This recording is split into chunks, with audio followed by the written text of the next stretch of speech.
চলমান Israel Iran সংঘাতে ইসরায়েলের প্রধানমন্ত্রী বেনিয়ামিন নেতানিয়াহু আহত বা নিহত হয়েছেন বলে একটি অনুমান প্রচার করা হচ্ছে।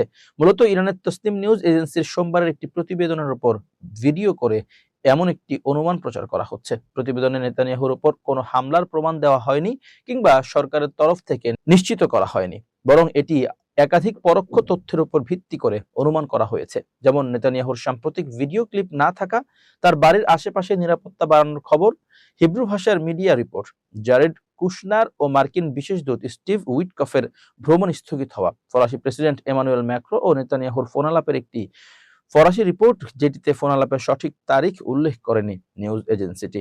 এছাড়া মার্কিন গোয়েন্দা কর্মকর্তা স্কট রিটারের দাবির উপর ভিত্তি করে রুশ মিডিয়ায় সংবাদ প্রকাশিত হয়েছিল, যেখানে বলা হয় ইরান নেতানিয়াহুর গোপন আশ্রয়ে বোমা হামলা করেছে এবং তার ভাই এই হামলায় নিহত হয়েছে। তসনিম নিউজ নিজেই উল্লেখ করেছে এই অনুমান সরকারিভাবে নিশ্চিত বা অস্বীকার করা হয়নি।